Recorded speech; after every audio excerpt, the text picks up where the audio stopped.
बहुजन समाज के तेज तर्रार senior IAS अधिकारी संतोष वर्मा ने आरक्षण को लेकर बहुत ही मामूली सी बात कही, जिस मामूली के बात पर तमाम आतंकवादियों के द्वारा जबरदस्त तरीका से माहौल इस देश में बनाने की कोशिश की जा रही है। आपको पता होगा कि आरक्षण को लेकर आईएएस संतोष वर्मा ने यह बयान दिया था कि जब तक स्वर्ण समाज और दलित समाज में बेटी रोटी का संबंध न हो जाए तब तक एक दलितों को रिजर्वेशन मिलना चाहिए, आरक्षण मिलना चाहिए। उनका आसान भाषा में बात को और हम समझाएं तो इसका मतलब यह हुआ कि दलितों को आरक्षण तब तक मिलना चाहिए जब तक गैर दलित समाज के लोगों के साथ बेटी रोटी का संबंध न बन जाए, तब तक जो है दलितों का आरक्षण मिलना चाहिए। अब इस बात को जिस तरीके से तोड़ मरोड़ कर आतंकवादियों के द्वारा पेश किया जा रहा है, हद तब हो गई कि आईएएस संतोष वर्मा के खिलाफ में मध्य प्रदेश में मुख्यमंत्री का घेराव करने के लिए एक बड़ी स्वर्ण समाज के लोगों की समूह वहां पर पहुंची और तमाम जितने सारे वहां पर स्वर्ण समाज के लोग थे वो कह रहे थे कि ये मोहन यादव की सरकार जो है स्वर्ण विरोधी सरकार है और ये जब तक संतोष वर्मा को आईएएस संतोष वर्मा को उस बहुत सारे लोग तो फर्जी आईएएस संतोष वर्मा को ये कह रहे हैं कि उनको गिरफ्तार नहीं किया गया तब तक ये आंदोलन जारी रहेगा। भले ही दोस्तों ये संतोष वर्मा को फर्जी कह रहे हो, तमाम तरीके से अनाप शनाप उनके खिलाफ में बोल रहे हो, लेकिन ये एक बात तो तय है कि जितने सारे आंदोलनकारी जो प्रदर्शनकारी थे जो संतोष वर्मा के खिलाफ में मुख्यमंत्री आवास का घेराव करने के लिए पहुंचे हुए थे, उस तमाम लोगों में एक भी ऐसा स्वर्ण समाज में व्यक्ति नहीं था जो संतोष वर्मा से ज्यादा पढ़ा लिखा था।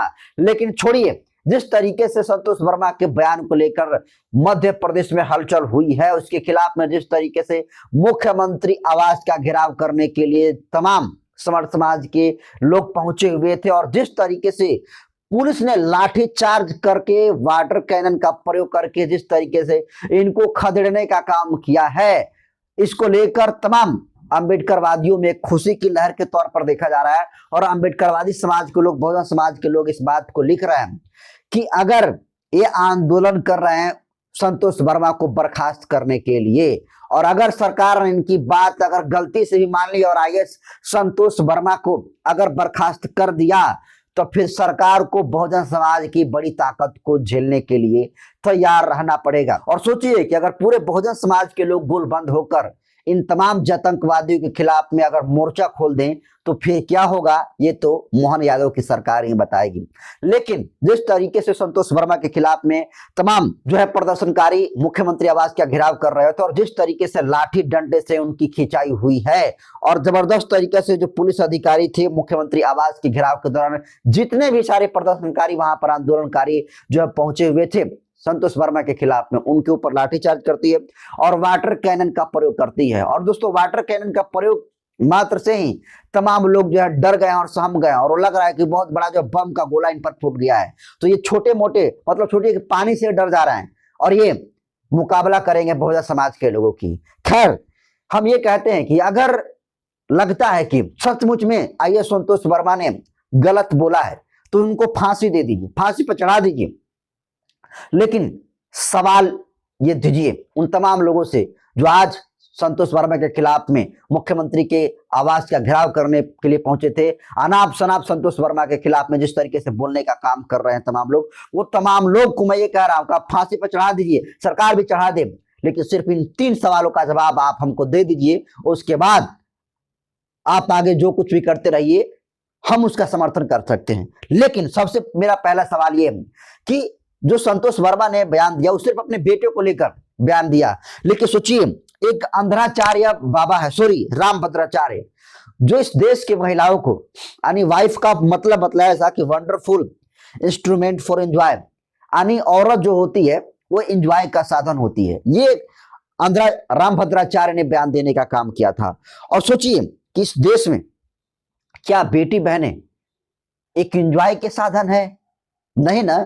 तो फिर इस देश में 140 करोड़ लोग रहते हैं और सोचिए कि 140 करोड़ लोगों में हिंदू, मुस्लिम, सिख, ईसाई, क्रिश्चियन तमाम जाति धर्म मजहब के लोग रहते हैं और एक तमाम जाति धर्म के मजहब के लोगों को इतनी गंदी भाषा का इस्तेमाल रामभद्राचार्य के द्वारा किया गया, लेकिन इस आंध्राचार्य के खिलाफ में कोई कार्रवाई ना हुआ। क्यों? क्योंकि ये हिंदू के आड़ में जो है ये आदमी बच जा रहा है। और सोचिए कि आईएएस संतोष वर्मा भी हिंदू ही हैं, लेकिन उनको हिंदू विरोधी बताया जा रहा है, उनको सनातन से जोड़कर देखा जा रहा है। लेकिन जो सनातन का सबसे ज्यादा जो है झंडा लेकर आगे लेकर चलते हैं, खुद को कथावाचक कहते हैं, खुद को बड़े परम ज्ञानी कहते हैं, वही जो है टपोरी छाप सड़क छाप चलने वाले गुंडों की तरह वो भाषा बोलते हैं। और रामभद्राचार्य जिसकी दोनों आंखें गायब है, लेकिन ये आदमी कह रहा है कि बेटी बहनें जो है एंजॉय का साधन है। सोचिए, तो सबसे पहले एफआईआर इस व्यक्ति के ऊपर होना चाहिए और इसके खिलाफ में बड़ा एक्शन होना चाहिए। दूसरा, खुद को धीरेन्द्र शास्त्री आत्मज्ञानी कहते हैं। धीरेन्द्र शास्त्री दोस्तों आपको याद होगा कि महिलाओं को लेकर क्या बयान दिया था। ये वही धीरेन्द्र शास्त्री है जो कहा था कि जो महिलाएं सिंदूर न लगाएं, मंगलसूत्र न पहने, वो महिलाएं जो है खाली प्लॉट है। अब सोचिए कि कितना ये बेशर्मी और बेहया वाली ये बयान धीरेन्द्र शास्त्री के द्वारा दिया गया और ये इनके द्वारा कहा गया कि जो मंगलसूत्र नहीं पहनता है, जो सिंदूर नहीं लगाता है, वो खाली प्लाट है। इसके हिसाब से तो जितने सारे जो फौजी की महिलाएं होती है, जो आर्मी की महिलाएं होती, जो डिफेंस में लोग हैं, उनके जब हस्बैंड शहीद हो जाते हैं, वो ना तो मंगलसूत्र पहनती है और नहीं सिंदूर ही लगाती है। तो फिर इस धीरेन्द्र शास्त्री के मुताबिक वो खाली प्लाट है। और यही नहीं, बड़े बड़े साध्वी जो बड़े बड़े प्रवचनों को अलग अलग मंच पर देने का काम करती है, उनके आप गले में मंगलसूत्र नहीं देखेंगे, आप उनके भी सिंदूर नहीं देखेंगे। लेकिन फिर भी ये धीरेन्द्र शास्त्री के द्वारा ये कहा जा रहा है कि जो महिलाएं मंगलसूत्र न पहने, सिंदूर न लगाए, वो जो है खाली प्लाट है। तो सोचिए कि कितना यह वाहियात बयान है। और सबसे पहला कार्रवाई इनके द्वारा आतंकवादियों के खिलाफ में होनी चाहिए। एक और बाबा है दोस्तों, अनिरुद्धाचार्य। ये आदमी औरतों को लेकर ये बयान दिया था कि 20 से 25 वर्ष की लड़कियां 4 जगह मुंह मरवा कर आती हैं। तो सोचिए, एक भाषा की, एक संत की भाषा है। आप एक संत, क्या एक संत की भाषा ऐसे होती है? और हद तब हो गई कि जब एक संत के द्वारा ये कहा गया कि महिलाओं के जब स्तर बढ़ने लगते हैं तब जो है धरती कांपने लगती है। ऐसे ऐसे बेबुनियाद टोपोरी छाप सड़क छाप जैसे आवारा गुंडे भी इस तरीके से भाषा का इस्तेमाल नहीं करते हैं। उस तरीके से चाहे रामभद्राचार्य हो, चाहे धीरेन्द्र शास्त्री हो, चाहे अनिरुद्धाचार्य हो, इनके द्वारा आपत्तिजनक जो है भाषा का इस्तेमाल किया गया। और ये पूरे देश में रहने वाले चाहे किसी भी जाति धर्म और मजहब की महिलाएं हो, सबके लिए गाली देने का काम किया। और सोचिए कि इतना अभद्र बयान होने के बावजूद भी कितने हिंदू के संगठन इन तमाम आतंकवादी बाबाओं के खिलाफ में सड़कों पर उतरकर उनके खिलाफ में उनके फांसी देने की मांग की। हम ये कह रहे हैं कि एक संतोष वर्मा ने बयान दिया है, आप उसको फांसी पर चढ़ा दीजिए।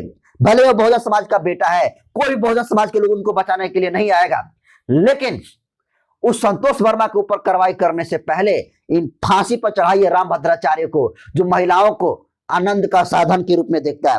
जो शास्त्री को फांसी पर चढ़ाइए, जो ये कहता है कि महिलाएं खाली प्लॉट हैं। उस अनिरुद्धाचार्य को सबसे पहले फांसी लगाइए, जो कहता है कि 20 से 25 वर्ष की महिलाएं 4 जगह मुंह मरवा कर आती है और महिलाओं के जब स्तर बढ़ने लग जाता है तो धरती कांपने लगती है। सबसे पहले इन तमाम आतंकवादियों के ऊपर और ऐसे टपोरी गुंडे छाप बाबाओं के ऊपर कार्रवाई होनी चाहिए, लेकिन इनके ऊपर कोई कार्रवाई नहीं होगी। क्यों? क्योंकि आते हैं हिंदू का बहुत बड़ा चोला ओढ़कर चलते हैं। ये जो खुद को हिंदू घोषित करते हैं, सनातन का बहुत जानकार बताते हैं, और ये सनातन की आड़ में महिलाओं को कितना भी अभद्र टिप्पणी कर दें, ये तमाम सनातनी बर्दाश्त कर लेंगे। लेकिन जब आरक्षण को लेकर बहुजन समाज का कोई आईएएस अधिकारी ये बात बोल दिया कि इस देश में दलितों का आरक्षण तब तक मिलता रहना चाहिए जब तक गैर दलितों के साथ जो गैर दलित जाति है उनका बेटी रोटी करना संबंध हो जाए, तो उसके लिए मुख्यमंत्री आवास गिराव करने चल गए।